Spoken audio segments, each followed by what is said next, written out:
What is going on, everyone? I'm here with Ryder of Ruschke Services, and today we're doing a business breakthrough. So, man, thanks for reaching out. I know you listen to the podcast. Just kind of want to hammer out some strategy with you, see if we can, maybe pivot you in a different direction, just give you some a new perspective. And I know that you said that you're kind of transitioning right now from working alone to having a couple employees with you.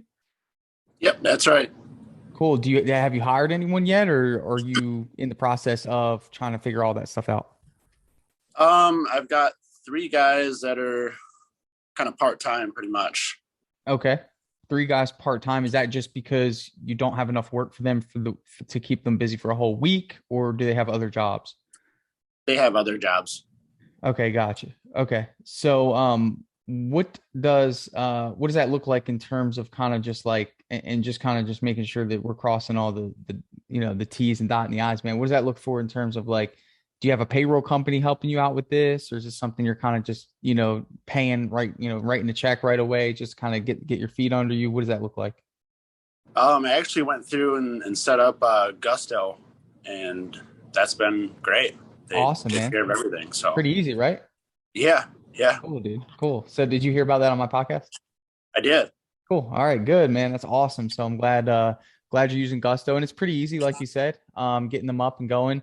So that's step number one. That's what I wanted to hear. So let's talk a little bit about, I'll let you tell me, man. What is an area that you're wanting us to hit on today? What's an area where you feel as though you just want some expansion on? Well, I think like I reached out to you that week in particular, like just dealing with job scheduling and delays and all of those different variables, how to make that process a little bit smoother and hopefully a little less stress free. Sure. Yeah. I mean, that's scheduling is actually like literally one of the hardest things about business. I mean, it's underrated. Yeah. I spend more time on scheduling than I do anything in my painting business. It's really just making sure because it's always changing, right? I mean, you're getting with Yeah. your team or you're on the job, you're like, man, this is going to take way longer than what I thought.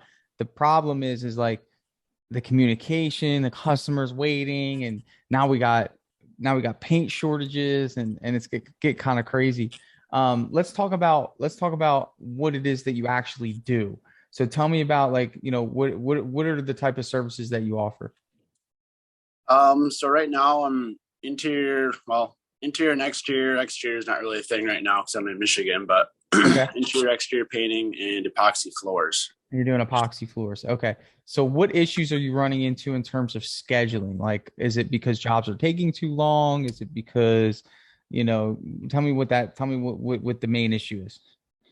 I would say the main issue is product availability right now, especially Okay. with the epoxy floors. I mean, paint, Sure. you can kind of swap things in and out and make something happen, but like the epoxy seems like no matter how much I try to pre-plan and get stuff rolling before it actually happens, somehow or another, there's something that's not available, and then I got a floor that's prepped and ready to go, and I don't have the materials. Then I have to push it, and Stop offering it. I mean, because here's the thing, and I say that a little begrudgingly because I know you probably like doing them and you probably make good money on them systematically. Going forward, I don't think the issue is going to be resolved. You're going to keep hitting this roadblock, and like if you were an established company, I would sit here and try to help you come up with a strategy. And I'm not saying you're not established in a sense that you're not working and making money. I mean, it's like if you had like five or six crews and that was a significant part of your revenue, you can't just drop that off. But if we looked at your company like in a month span and we said, okay, well, how much money is this company bringing in epoxy? Okay. Do you think you might want to shoot me out like a general number of what you think? if I had to guess, I'd say On an 25%, maybe, a couple thousand, five, ten couple. thousand, maybe. Okay. So let's say 7,000, right? And then let's say, how much is this company bringing in interior painting on that same month? We'll say 10. About 10. Okay. And then what is this company in the same month bringing in exterior painting? in the same month. So if you had like a mix of epoxy jobs, interior jobs, and like a couple exterior jobs, like what is that revenue for exterior? Mm, probably 7. Probably 7. Pretty good guesstimates here. Okay, so that would put us at about 24. So are you averaging between 18 and 24,000 in a month? Is that a fair amount to say in terms of sales I'd say when things are busy, yeah. when things are really busy? Okay. So where I'm getting at with that is, and just a different perspective, because I kind of want to look at it like this. First thing is that, remember, see how I kind of put them in buckets, like, okay, epoxy 7 grand, interior 10 grand, exterior 7 grand. Okay. At right now where you're exchanging your resources for the time that it's taking to do those jobs, right? So 28,000 is not difficult to accomplish if you just did interiors all month, right? Yeah. If you just did interiors all month, you would have to do about, you know, and I was 28,000, excuse me, I was talking 24,000. Even 24,000, you would have to do 6,000 a week. Okay. 6 times 4, 24, $6,000 a week in interiors. That's one big interior a week, chances are, right? Yeah. 4 jobs. Doable. Doable. So one thing that you reached out to me and said was, I'm making the transition from working alone to having a team. The first thing that's going to protect you with scheduling, the first thing that's going to protect you with things that are outside of your control are removing the emotions from the business. Because again, when I talk to people that are really good painters and they're ready to make that transition, you like to paint, right? Yeah. That's going to be your biggest issue in doing this, is because you look in epoxy garage floor. Let me put it this way. If somebody calls you over for an interior estimate and has an epoxy garage floor there, you're going to say, oh, I can do it. For sure. Okay. Now, that's the emotional aspect of it, knowing that, yes, you can do it. It's going to look great. They're going to be happy and you're going to make money. But those 4 things are going to cause, on the other side, there's always a payment involved: stress when it comes to scheduling, stretching out that job because you're going to have to wait to be able to even do it, and taking away resources that could otherwise be used doing interior painting. That's less friction, quicker turnover, learning systems, and moving on.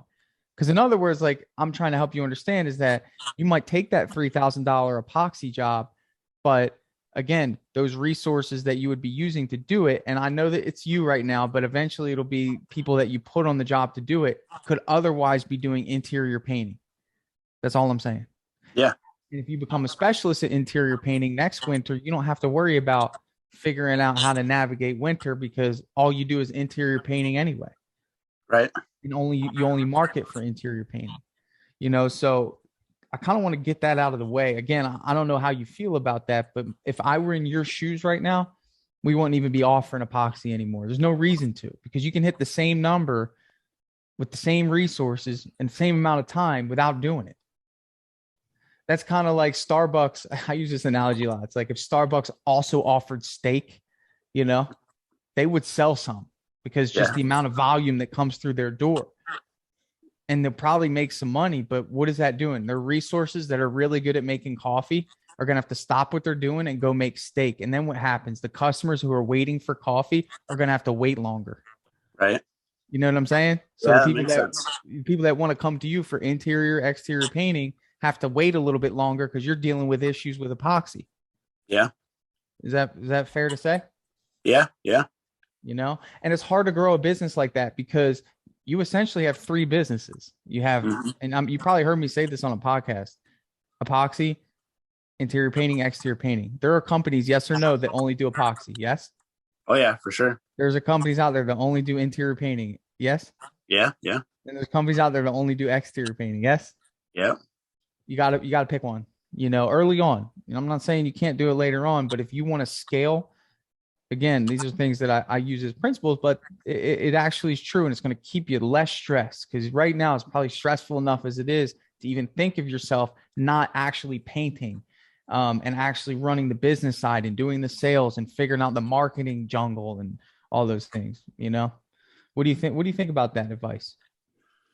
Yeah, I mean, you hit the nail on the head as far as having to try to juggle the different, tooling, the different resources and all that. And then also trying to take myself off the tools and wrap my head around the business side of things has been a struggle. When you look at yourself in the future, what do you want your business to look like? Like, what do you see when you wake up every day and like, what are you striving toward? Like, what is your vision for your business? I mean, big enough and a well-oiled machine enough to where I'm not super hands-on. I don't want to say on a daily basis, but it's not an all-day stressful event, basically. And in your mind, how many years do you think it would take you to get to that point where you're at that place that you just imagined? I would guess 5, maybe. 5 years. How many days roughly is 5 years? Multiplied by three. That's about Put me on the spot, man. I don't know. yeah. I'm trying to figure it out 2000. myself. That's 1,500 some days. That's a long time. Yeah. Okay. What if I told you that you could start actually living your dream Monday? That'd be great. It's true. It's just a matter of your attitude and your decisions. It really is. That's all that this comes down to. You are not far away. You already developed a skill set.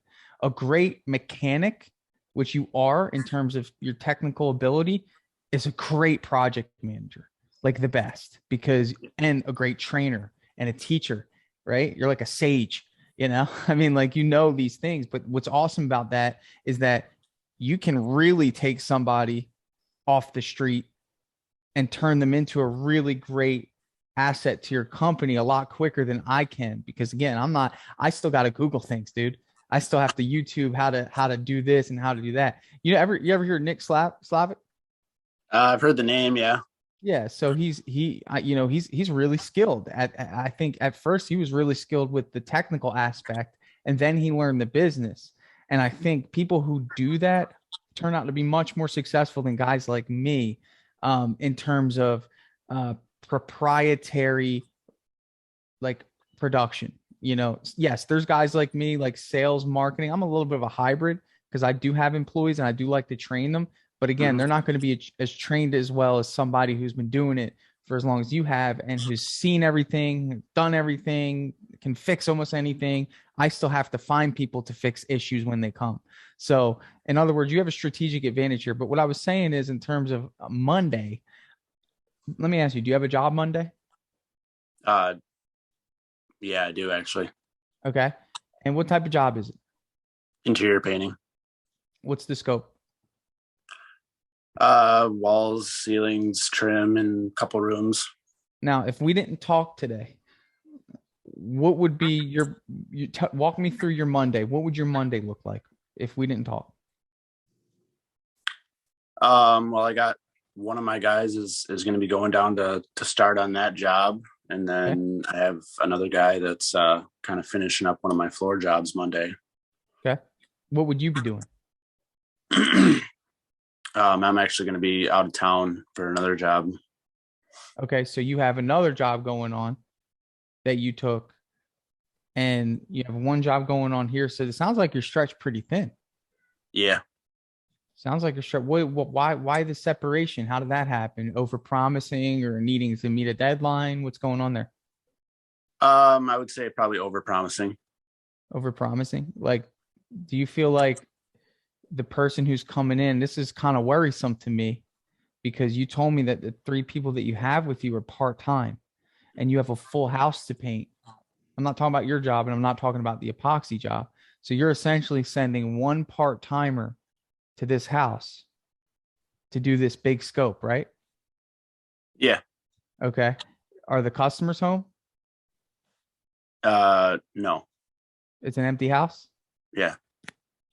And how many hours does he work, or is it a day thing? Like, does he work a couple days here, a couple days there, or does he leave and go? Well, that particular employee does like Monday through Thursday, about 6 hours a day, just because he has obligations with his kid and Sure. stuff like that. Okay. Do you feel as though you can leave him on the job and know it's going to be done to perfection. Yeah. It's that sort of relationship. Yeah. And that's the guys that I do have, I would like them to be more full-time, but Sure. That would be all ideal, three of right? them are super Yeah, good at what they do. And I that would trust be them fully. ideal. Now, let me ask you this. The job you're going to, is the customer going to be home? No. So both of them are empty. Yeah. Okay. Um, let's talk about morale. You heard that word before? Oh yeah. When you want people to work for you, there's a certain like thing that has to occur. Like, do you really enjoy painting by yourself? Uh, Honestly, I don't mind it, but I know that that's not exactly the norm. Sure, but when you're painting by yourself in your own business, you're motivated a little bit more than somebody who is an employee of somebody and painting themselves, right? Right. Yeah. Probably due to the fact that you're making a big hefty profit Yeah. and they're making a wage, which is fine, but it's not going to last. They're I going to got you. get, as you would, they're going to say, well, why don't I just start my own painting business? Yeah. That's how you lose employees, good people that you can trust. And it ain't personal. It's just if each week this is how you've been doing it, which I don't know, but if you don't, you could have been, then that's probably happening. And I could be wrong, but just I've done this enough to know that that's at least a thought. Like, damn, did you ever have that thought when you were working for someone else? That's why I'm where I'm at. Yeah. So here's a suggestion. I'll throw something at you. You throw it back if you don't like it. Is there any way you can postpone your job, the one Uh, that you're going to? Not really. No. It's that tight of a schedule. Yeah. Is there any way you can postpone his job? Possibly. Work together, man. Always. Even that epoxy guy, man. I mean, I know you got him doing this early on. You guys all need to work together.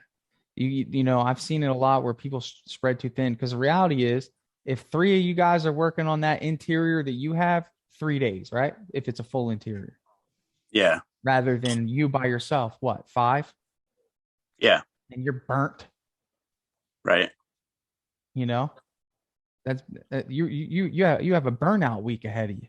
You're not going to be able to answer the phone with enthusiasm or go do an estimate before 5 o'clock. That's hurting That. your business. Yeah, and that seems to be kind of what's happening is we're stretched so thin that by the time it comes time to sit down and do the business side of things, the estimates, the phone calls, it's like, yeah, I'm good. It's just a pile of just everything at once, and then you're just wanting to just take some time to yourself or your family, and that's it.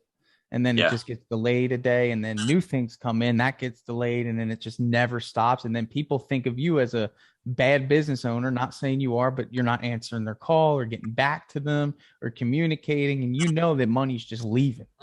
Yeah. That's what's happening. And it really is, again, that's why I said all it comes down to your attitude and your decision making and like thinking things strategically like this. Like for me, I'm looking at where's the priority? Sounds like the priority is the one you got to go to, which is out of town, kind of far, which shouldn't happen in the first place, again, because that's causing you to leave. Understanding the power of no is very important, even if, we'll get there at another time. But I'm just saying, knowing the priority. Knowing the priority. And if that's the priority, that's where the resources need to go. Get that out of the way. Then everyone goes to the next job and then working together, man. It's just you're going to get the jobs done more efficiently. And no one's going to be working alone and think, damn, man, this isn't going to work. I mean, if I got that guy that you were working on Monday, who knew he has a whole week ahead of him on this business breakthrough, and I asked him, I said, hey man, are you excited about Monday? Chances are it's probably gonna be a no if he knows he's got to paint a whole house by himself. Yeah. Yeah, that makes sense. And it's just having these conversations that we're having is going to prevent you from having to deal with great people leaving. Because I know this. You're in the industry. One of the hardest things to find is great people to work for you. Absolutely. When you get them, the last possible thing you want to do is lose them. Yeah, But for sure. it's a requirement on your end to balance that workload. People like working together. That's just the reality of it. Everyone Yeah. does. I'd rather work with somebody than work alone. Share that workload, share that balance. So that's a strategy that I think would be wise to think about and implement. You have a little time to configure it, but then I would look at it like this. Okay, now it's business owner mentality. It's okay. Well, how much is that guy getting paid, by the way, per hour? 25. Okay, so 25. You're not afraid to pay. It's good. No. So $25 an hour. Okay. So if you were to put yourself on that job, we're going to use this job as a scenario. You said it's a full repaint, right? It's not quite a full. I think it's off the top of my head. There's a bedroom, a laundry room, and a bathroom, if I remember correctly. Okay. So that was his job. Yeah. Bedroom, laundry room, bathroom, Yeah. ceilings, walls, trim, doors. Yeah. Okay. Do you remember what you sold it for? I think it was $800. Okay. Does that include the paint? No. Okay. So how are you feeling about your pricing? Um, it's hit or miss. Like I've had some jobs that, and of course I've kind of heard you talk about margins and things like that. So I tend to kind of shoot for 50% if possible. I have some jobs that clear that easily. And then I have other jobs like this one that, we might be lucky to hit 30 or 40%. You feel that you're pricing kind of desperately? Sometimes, yeah. Okay. So how many days do you think it would take this guy that you hired to do this job? Um, Probably 3. 3 days. So at $25 an hour, that's $200 a day plus employer taxes and workers comp, which Gusto set up for you. Yeah. That's probably an additional $100. So it's going to cost you $700 to put him on the job for 3 days, and you priced it for $800. That's the kind of tricky part about just doing a labor only price, Yeah. because you lose out on the ability to mark up the paint, and then you got to just price profit, and then they look, wow, that's a lot for labor. And then when your customer sees one person coming over, you know what they're going to think? Like, damn, that guy's making $1,000. Right. you know that's That's why, you know what I'm saying? usually I try to include, and I kind of went back and forth on this when I was doing it just by myself, like including paint in the price or not. And I've kind of realized that it's better to include the paint in the price, I think. This one in particular, it just happened to be one of those jobs where the customer says, I have the paint. So Yeah. So then use say that. we have to add on profit. I say, hey, we have to add on profit, just so you know. I mean, the pricing is going to be labor plus profit at that point. Okay. Just make it clear. Yeah. We're in here to make business. We're in here to build a business. So one transition when it comes to making that transition that you're going to have to make mentally is just making sure that, number one, you're making money for the business. That's number one. You're making money for yourself. That's number two. And you're making money for the employee. Number three. In Okay. this scenario that I'm looking at, only one person's making money. It's the employee. That means you don't get paid, nor does the business. Yeah. That's a red flag like I've never seen. Yeah. And that customer's laughing his way to the paint store because he fooled you and said he had the paint when he knew he didn't. He could have. So I just want you to know that. So when it comes down to pricing, here's how I would have done it. Okay. You did great in terms of identifying, hey, this guy's going to be here for 3 days.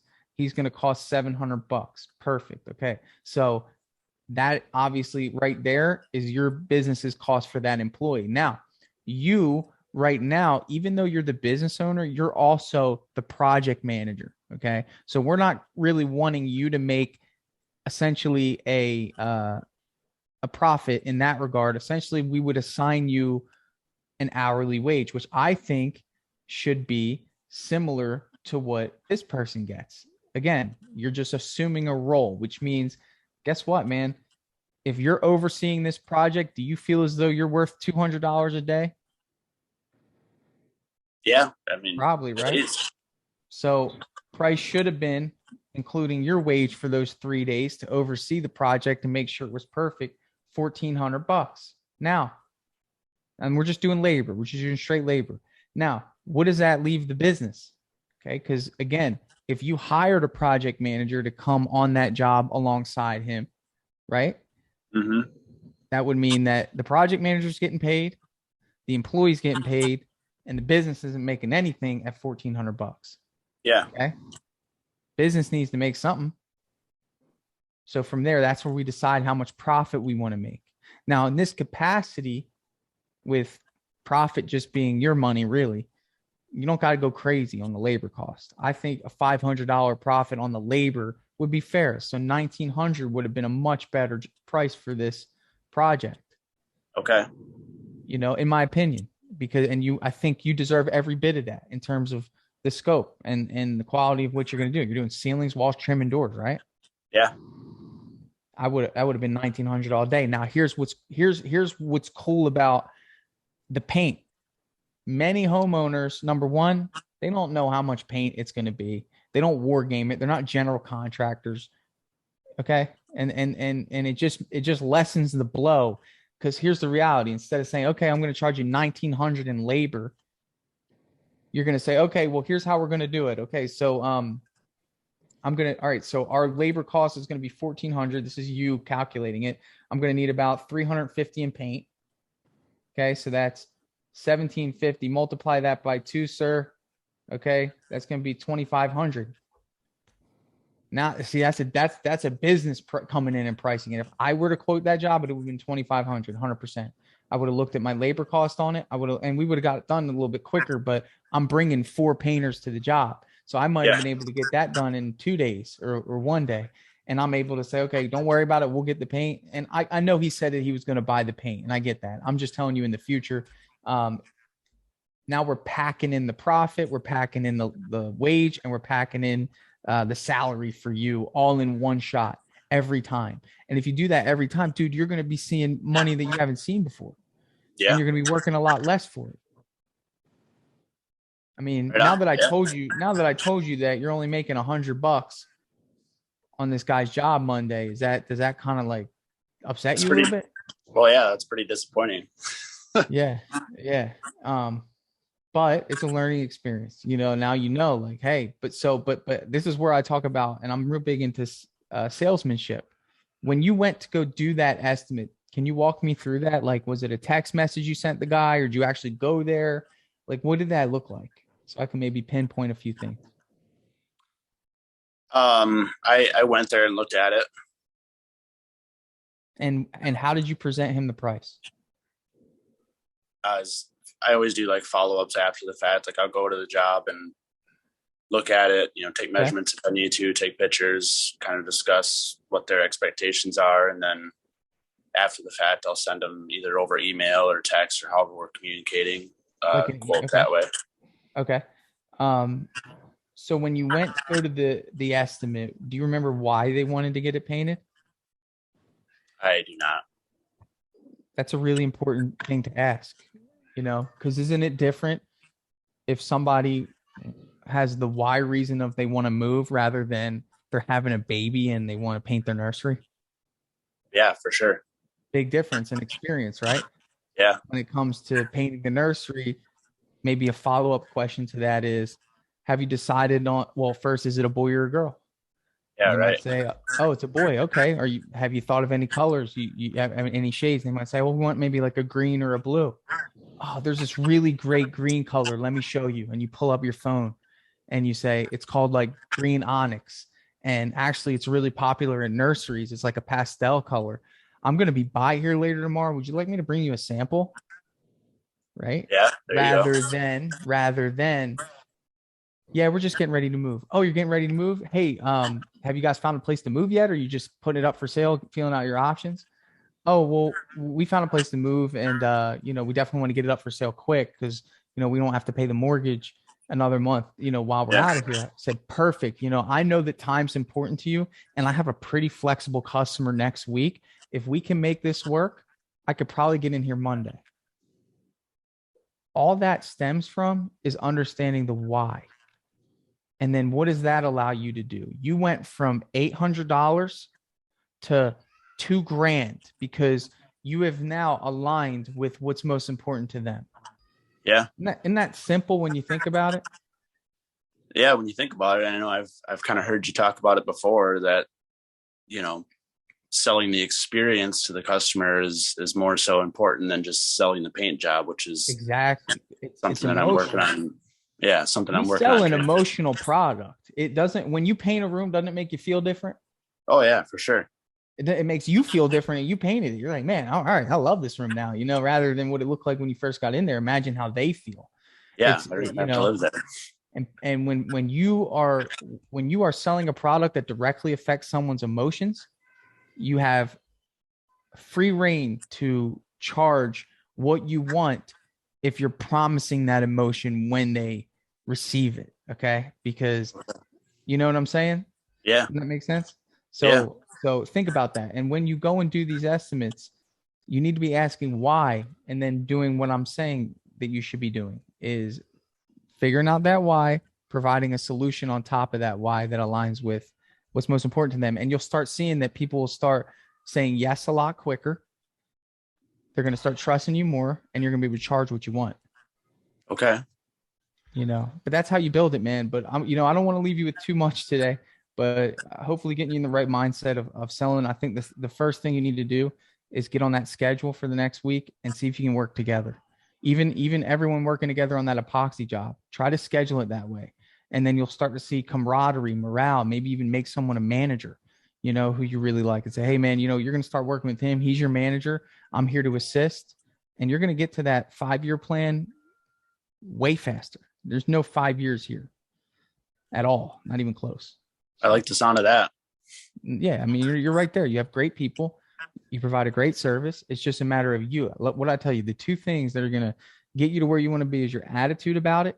And in a sense, your attitude is your belief in your ability to achieve it, and the attitude that comes along with it. Again, when I sit down in front of a customer, they're stopping me from growing my business. So my attitude about how great we're going to do there overcomes any objections that I may face. At least I'm going to hang in there, So it's like when you go into an estimate, you're going to do a great job. You're going to be on time. You have a great team, and your price is fair. And when you come with that attitude and that belief system, people will feel that and they'll adopt it. It's pretty wild if you really come through. So when it comes to that, man, focus on that. Get your scheduling right. Don't spread yourself so thin, man, because you're not building anything with everyone spread so thin. It's like you're restarting every week. Yeah. Every single week. You're not going upward. You need to build off of a great week working together, so you can go to your team and say, hey guys, we got to do this, this, this, and this today. And I know you've worked with a team before, but your scheduling is putting you in this position. But look at what's a priority.